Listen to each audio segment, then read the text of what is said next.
రెండవ రాశి వృషభ రాశి. వృషభ రాశి వారికి 2025 జనవరి నెలలో ఎలా ఉందో తెలుసుకుందాం. రెండవ రాశి వృషభ రాశి. 2025 సంవత్సరం రెండవ రాశి వృషభ రాశి. జనవరి 1 నుంచి 30 వరకు ఈ వృషభ రాశి ఫలితాలు చెప్పుకుందాం. తులా వృషభయోర్భృగు. తులా వృషభాలకి శుక్రుడు అధిపతి. అటువంటి శుక్రుడు 10వ స్థానంలో బాగా ఉన్నాడు. తర్వాత ఈ రాశి వాళ్ళకి చెప్పాలి అంటే సరిగ్గా 3 గ్రహాలే బాగున్నాయి, కుజుడు, శుక్రుడు, బుధుడు. అయితే కుజుడు భూమి కారకుడు, శుక్రుడు కూడా గృహకారకుడు, అట్లాగే బుధుడు వ్యాపారాలకు సంబంధించిన వాడు. అందరినీ మించి రాహువు 4వ వాడు ఇంకా బాగున్నాడు. ఈ రాహువు 11 ఉంటే ఎట్లా ఉంటుందంటే ఎక్కడెక్కడ డబ్బులు వచ్చి పడతాయి. మన డబ్బులు కానీ కూడా ఎవరో తెచ్చి మన దగ్గర పెడతారు, జాగ్రత్తగా ఉంచమంటారు. ఏమో ఎప్పుడు నా అవసరం వచ్చినప్పుడు తీసుకెళ్తా ఉన్నది, నా దగ్గర ఉంటే ఖర్చు అవుతాయి అంటాడు. వాడు 10 సంవత్సరాలు కూడా తీసుకెళ్ళడు. ఈ డబ్బులు వడ్డీ వ్యాపారం చేసి సంపాదిస్తాడు. లేకపోతే బ్యాంకులు వేసుకుంటే వడ్డీ వస్తుంది. వాడు బ్యాంకులో వేసుకోవద్దు, తీసుకుంటే మన దగ్గర పెడతాడు. బ్యాంకు వడ్డీ వచ్చినా తక్కువ రాదు, ఎక్కువ వస్తుంది. అంటే రాహు బాగుంటే అంత బయటవాడు పొందే లాభం కూడా మనం పొందుతాం.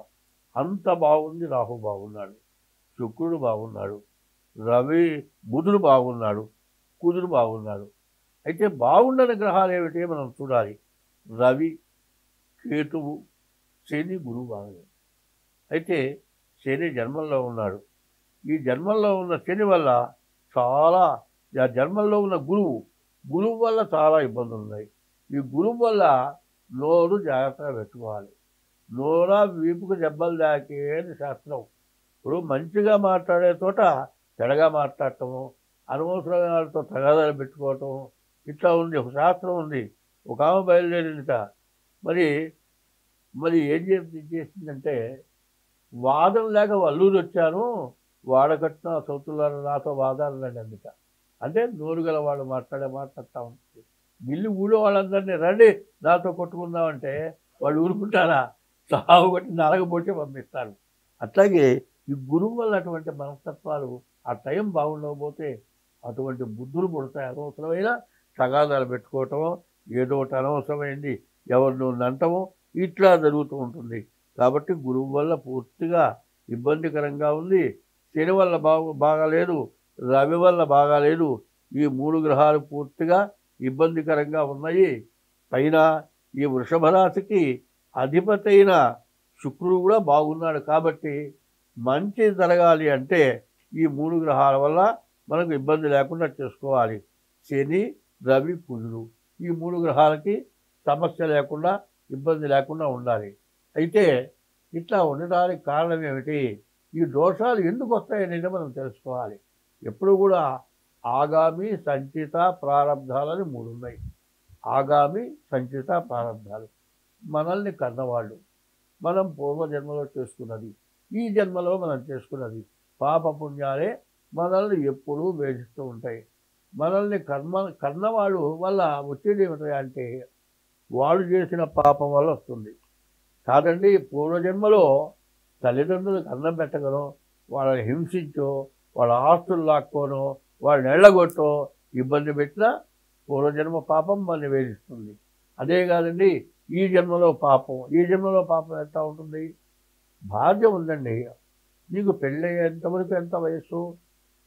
పూర్ణాయుర్దాయం 100 సంవత్సరాలు ఇచ్చారండి. అర్ధాయుర్దాయం 50 సంవత్సరాలు ఇచ్చారు.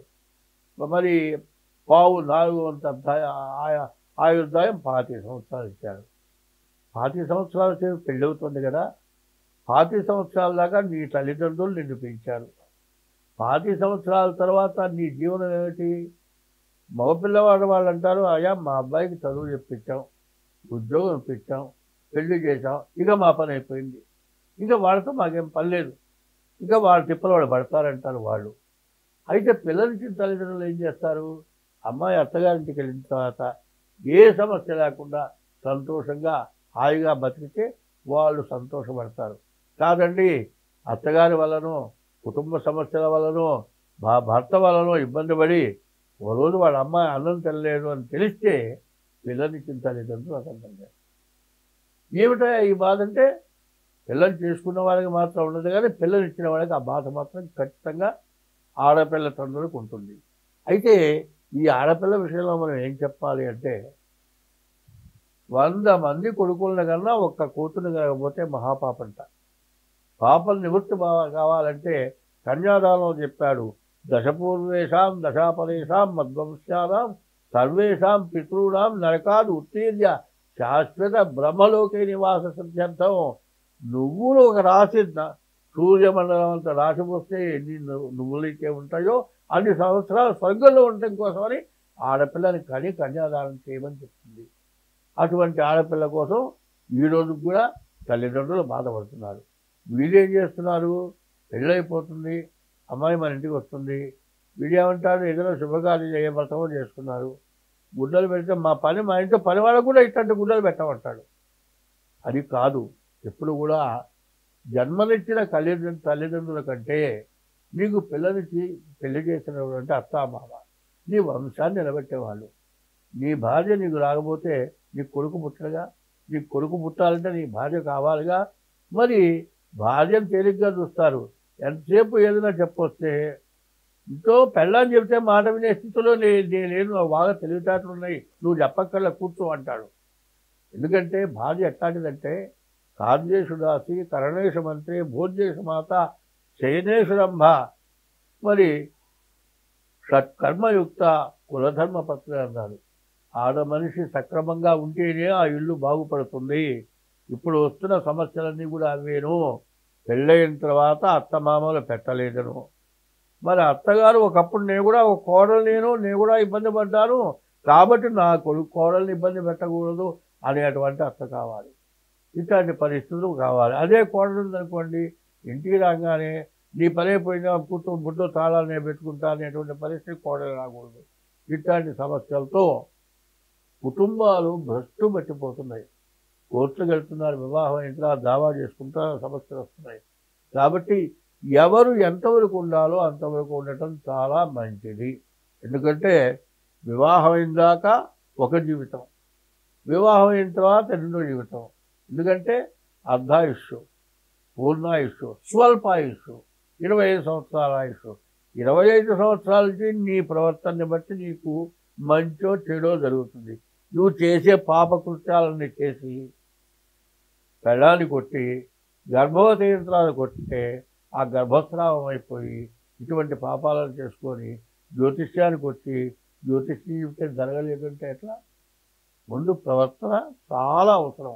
ప్రవర్తన చాలా జాగ్రత్తగా ఉండాలి. తల్లిదండ్రులకు అన్నం పెట్టాలి. తల్లిదండ్రులతో జీవితం ఎంతవరకు అంటే నీ పెళ్ళి అయ్యేంతవరకే నీ తల్లిదండ్రులు, కానీ వాళ్ళని పోషించే బాధ్యత వరకే నీది. కానీ వాళ్ళని ఎత్తినెక్కించుకొని పెళ్ళాన్ని హింసించకూడదు. పెళ్ళాన్ని హింస పెట్టి తల్లిదండ్రులు ఎత్తించుకు ఎవరిని ఎంతవరకు చూడాలో అంతవరకు చూస్తూ నీకేదైనా పూర్వజన్మ పాపం వల్ల ఈ జన్మ పాపం వల్ల ఏదైనా ఉంటే గ్రహస్థితి జ్యోతిష్యం చూపించుకోవాల్సిన అవసరం చాలా ఉంది. కాబట్టి ఈ రాశి వాళ్ళకి దాదాపు 100కి 80 వంతులు బాగుంది. ఉన్నదేదే అంటే కుజుడు గురువు, గురువు శని, గురువు శని వల్లే సమస్యలు బాగా రాబోతున్నాయి. కాబట్టి మీ జాతకం చూపించుకోండి. ముందు ఇక్కడి నుంచి ప్రవర్తన పూర్తిగా మార్చుకోండి. ఈ ప్రవర్తన ఎంత మారితే అంత మంచిది. ఏదైనా సరే నువ్వు చేసే పని వరకే నువ్వు చూసుకోవాలి. దారుణ పోతే మిగతా విషయాలు మనకు అనవసరం. ఎవరితో వాళ్ళేదో వెళ్తున్నారు, వాళ్ళతో పాటు నేను సరదాగా పోతానంటే వాడు శనిగాడే. నీకు టైం బాగున్నప్పుడు నేను వస్తాడు, తీసుకెళ్తాడు, ఎక్కడో ఏ బండి గుద్దుతాడో ఏ కాలు ఇరుగుతుంది, వాడితో పాటు పోయినావు ఇరగొట్టుకొచ్చుకున్నావు అని ఇంట్లో అంటారు. కాబట్టి నీ అవసరం వరకే నీ ప్రవర్తన ఉంటే నువ్వు ఎంతవరకైనా బాగుపడతావు. కాబట్టి దాదాపు 100కి 80 వంతులు బాగుంది, 20 వంతులు బాగాలేదు. గురువు కుజుడు బాగాలేడు.